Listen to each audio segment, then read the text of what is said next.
What's up? This is Robert, and what I want to talk to you about today is this newfound inner peace that has come over me the last week or 2 weeks. And I asked myself, I've been trying to figure out what's going on here, what's the cause of this. One thing that came to mind was, okay, I'm really revamping the way that I view money. And in a lot of these millionaire books that I'm reading, I'm starting to no longer view this like when I think about people who are very wealthy. I'm no longer thinking about oh, this is not me, or feeling bad that I'm not a millionaire, right? So in the past it would cause me to feel, let's say it makes you feel inferior.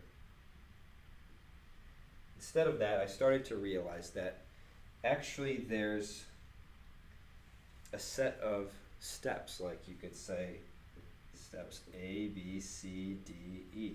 That there are certain things that these people do that made them millionaires, barring, of course, the lottery wins, which are more so random. But the self-made millionaires, there's really, you can see patterns in the way that they think and the way that and the actions that they take. There's almost formulas for it. And this, when I put my attention on this, I sort of cease to feel negatively about it. Okay, so then that gave me a clue as to, all right, could thinking about the way that I think about things, could that be responsible for the inner peace? Maybe.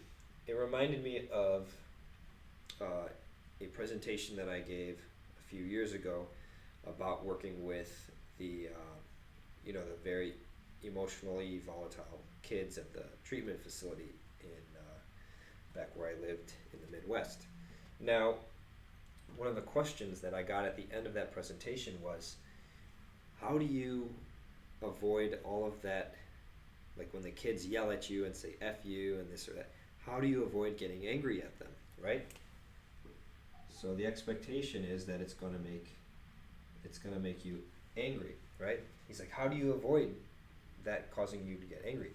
And my answer was very simple. It's, well, I just focus on the kids' history, the things that they went through in the past that led up to them being rude. So this would be their past. And as soon as I put attention on that, I become much more forgiving of the way that they act. Now, let's apply this to two more examples, right? Let's say there's a natural disaster like a hurricane. One one common reaction is kind of like despair, or why me, or this is so bad, our whole village is destroyed, the whole city, whatever, right? Okay, but this is a natural thing. Like, there's reasons why this happens, and it has to do with like wind and like water, like temperature, right? Like these natural there's a scientific way to explain this, right? And it's just these certain conditions come about in the water, turbulence, whatever, right? And it produces that. And when you kind of see it, the hurricane victim, I think if you view it this way, you kind of decrease a little bit of the despair. And last, let's say you have like a job interview, right? And then you either get it or you don't. Let's say you don't get it, and then you feel, again, kind of like here, you feel like inferior, right? Like, oh, they didn't pick me, right? This or that, right? But if you really like look at, well, what was the cause of that, right? There was a certain set of circumstances that resulted in you not getting picked, right? So maybe somebody else was like a much better candidate. Maybe you made some mistakes.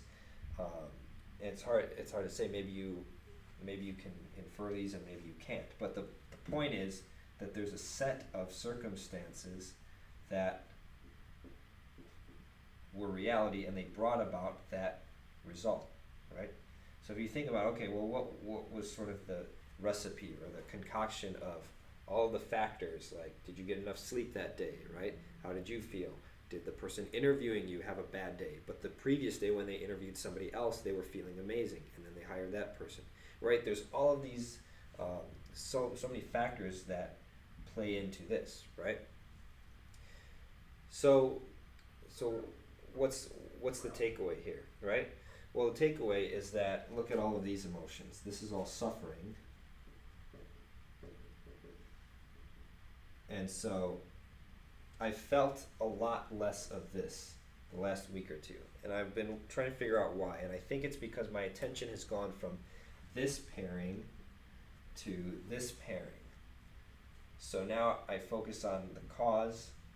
I'm viewing cause and effect a lot more prevalent, right? So things that happen are caused by something, right? Any outcome is caused by something. A certain situation is caused by a set of, you could say, antecedents. And if you pay attention to this pairing, there's a lot less suffering, I think, than if you put your attention on this, right?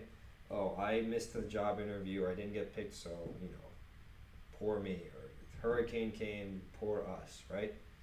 So there's two ways to view every situation.